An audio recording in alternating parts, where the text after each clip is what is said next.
Hello! Hello, you awakening wonders. There's only 53,000 of you, which sucks. I need 6 million like Russell Brand. That's why I'm talking to you like this.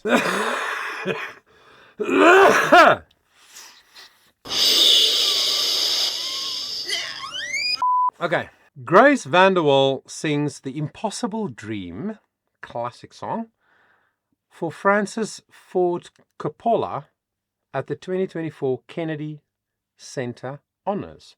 So I read in the description of the video on the Kennedy Center YouTube channel, the Kennedy Center Honors is an annual honor given to those in the performing arts for their lifetime of contributions to American culture. I didn't know this. I'm loving to learn about it. The 2024 class of people being honored include acclaimed director and filmmaker Francis Ford Coppola, for whom which it seems Grace sang this song, The Impossible Dream. Legendary American rock band The Grateful Dead, which is Mickey Hart, Bill Kreutzmann and Bobby Weir. Blues rock singer, songwriter and guitarist Bonnie Raitt, which we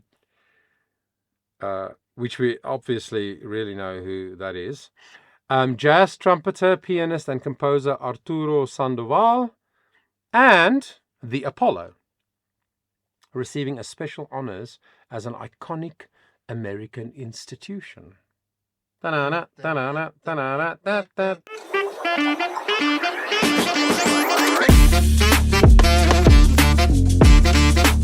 Yes!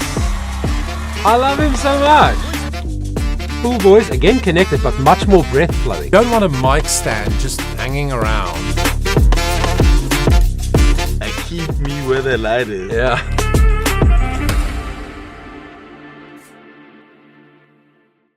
What's up, everybody? Welcome to the channel. Johan Bester here from Charisma Performing Arts, which, by the way, is another YouTube channel that I own and run, called Charisma Performing Arts, of course, because this is my company. So I'd love for you to check it out. I'm going to put the description below. The description? I'm going to put the link to that YouTube channel in the description below. Please check it out. There's a lot of content on there which I think you'll enjoy if you're a lover of music and of singers and singing, and there's all sorts of things happening on that channel. So I'd love for you to check it out. So obviously today we're going to listen to Grace. Grace came to our attention, our meaning the world, when she won America's Got Talent a number of years ago. I think 10 or 11 years ago.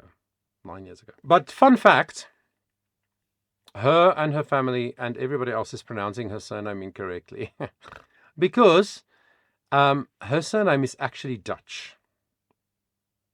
And my home language, which is called Afrikaans, is very heavily based on Dutch. And in Dutch and Afrikaans, a V in spelling, the sound of it is f, like an F in English. And a W in Afrikaans and Dutch is pronounced V, like a V in English. So it's very confusing. So even though everybody calls her Grace VANDERWAAL, the authentic way to pronounce that would be VANDERWAAL. Fun fact. Okay, you don't have to pay me for that one. That one's gratis. Anyway, I've been interested in Grace since that incredible moment on AGT, as many of you have. I'm sure you clicked because you're a fan. I've been following her journey a little bit, and I did another reaction on a song she released like a year ago. Very interesting things. Every now and again you hear some noises that Grace is struggling or Grace is spiraling out of control or whatever. I don't follow her like on social media and stuff, so I'm not, so keenly aware of everything. But I have always thought she is a beautiful talent to watch and to see what happens. So often, especially youngsters, I mean, she was 13, 14 years old when she won AGT.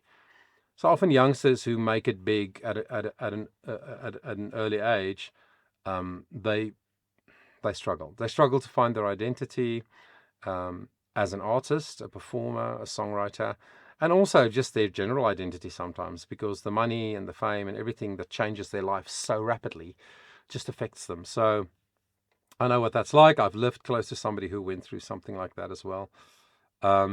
So to hear her sing The Impossible Dream, I checked it out this morning. I listened to it once. I was like, wow, here is a bit of artistry. You know, that voice, that husky voice of hers, that very particular sound that she makes, the way she styles her sound with the manipulation of vowels, like making vowels darker or brighter, with choosing to make some of the sound more breathy and some of it less breathy, and then take an iconic song like this and turn it into a moment, a real moment. So you and I are now going to listen to that together and discuss what makes it so beautiful.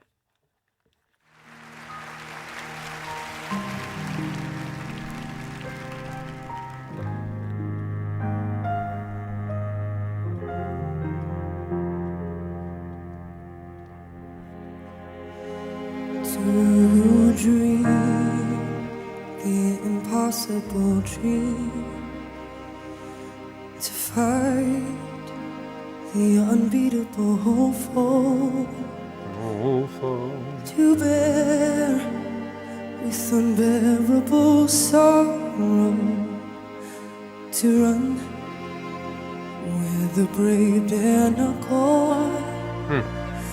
This is my high quest, to follow that star, no matter how hopeless, no matter how far, to fight for the right without question or pause, to be willing to march into hell for that heavenly cause.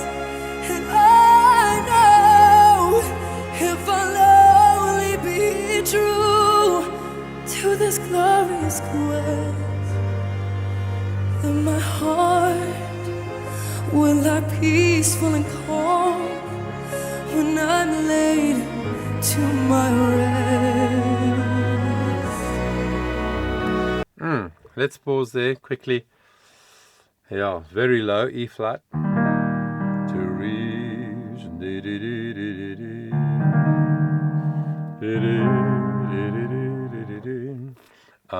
which is a very good key for her, I think, to sing the song in, because it has become, as she grew and became a woman, from that little girl that we got introduced to on AGT, you know that when we grow in our adolescent years, our voice grows as well.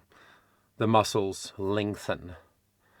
With females, with ladies, it doesn't lengthen as much as with males. That's why a prepubescent 12-year-old or 11-year-old male sounds very different to the same person at 16 or 17 versus the girls sound more similar.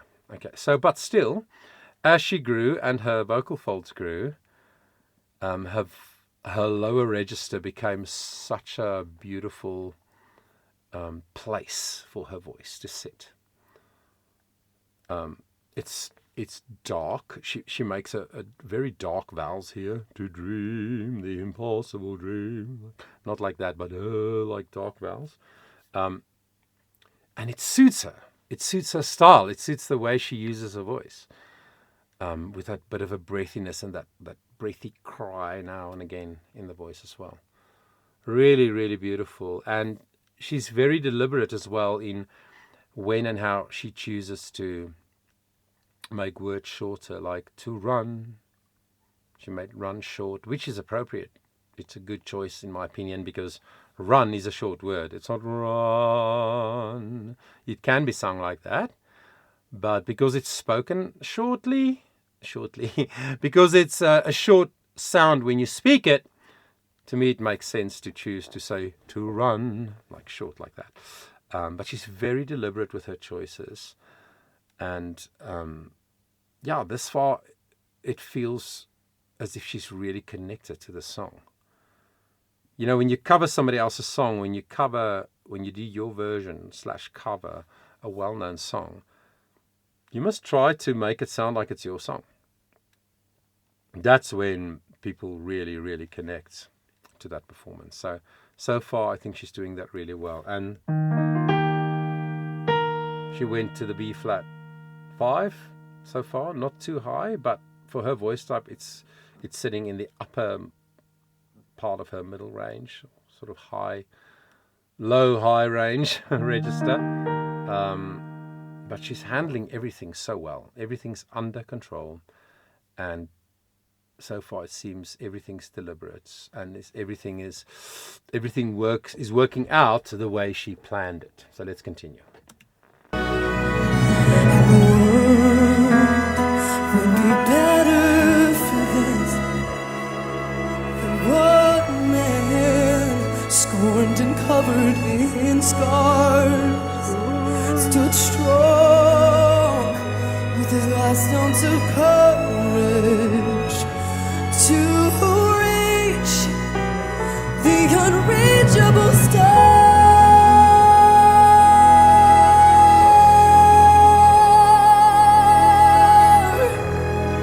Wow, that was a beautiful note. So now they've modulated the orchestra, the accompanying instruments, from E flat to E major. And interesting, it's not just a semitone higher, which it is, but E flat is a key in music that's very calm, very peaceful. Lots of music have been written throughout the ages, even in classical music, in the Western art music history. In E flat and in F, very calming, very specific and deliberate choice by composers and songwriters even. So E flat's very calm, but E is very bright. It's a bright key. So it changes it straight away. And she sings that G sharp 4. That's like a sweet spot for her. And did you notice the sound was very connected?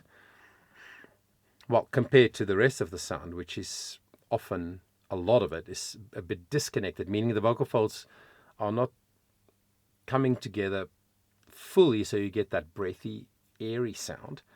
But now there, she sang that note pretty clean, and it's so resonant, and it's so powerful. So yeah, again, a beautiful, deliberate decision, well executed.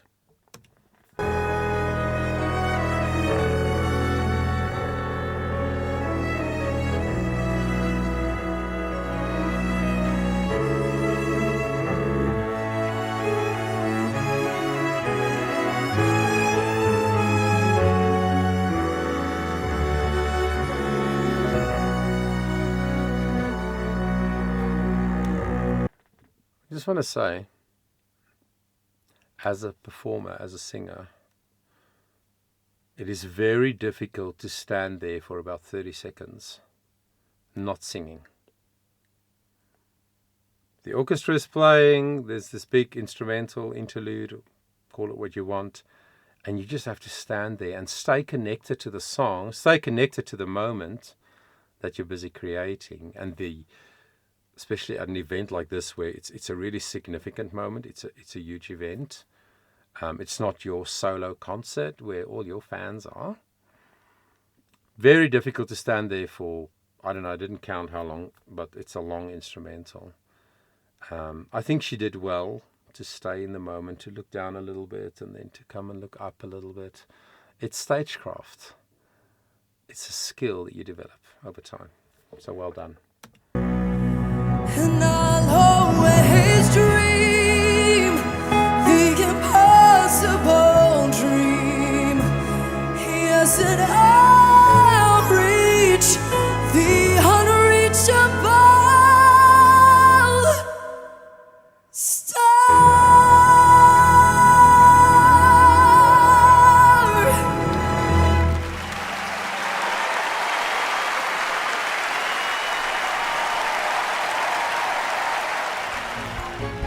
Nice. Yeah, good arrangement too, because the G sharp that I spoke of, that she held so long, that was much cleaner, was such a climax. And now she went unreachable star. Then she went to the B5 and she nailed it. Hey, she really went for it. Full voice, a lot of breath flowing. vocal folds nicely connected. Sort of at the beginning of that note, as with many in this performance. It's a bit breathy. That gives you that ah, ah, that sort of cry feeling. Ah. So it's like the breath flows just before the vocal folds connect, and you get that breathy, very emotive kind of sound. And then it was pretty connected, and she nailed it, and she held it. She held it for, well, not for, super long, but she held it out. It felt like she held it as long as she wanted to. So yeah, I'd like to talk about what is it that makes a performance, whether it's a recording or a music video or a live performance like this. What makes it so good? What is it that in the musicality and in the technicalities, what are the things that make it such a beautiful moment? A performance, an experience to connect with as the listener. So yeah, I hope it's helpful to you to hear the things that I've said. If it was, please give the video a like. I would really appreciate it. And if you haven't subscribed yet, why don't you do so? It would really, really help out the channel. And also please remember to check out the Charisma Performing Arts channel. It's a newer channel, but there's some stuff on there from the last 5-6 years that we've been doing. And I really do appreciate your support. And until next time, I want you to remember that your voice matters.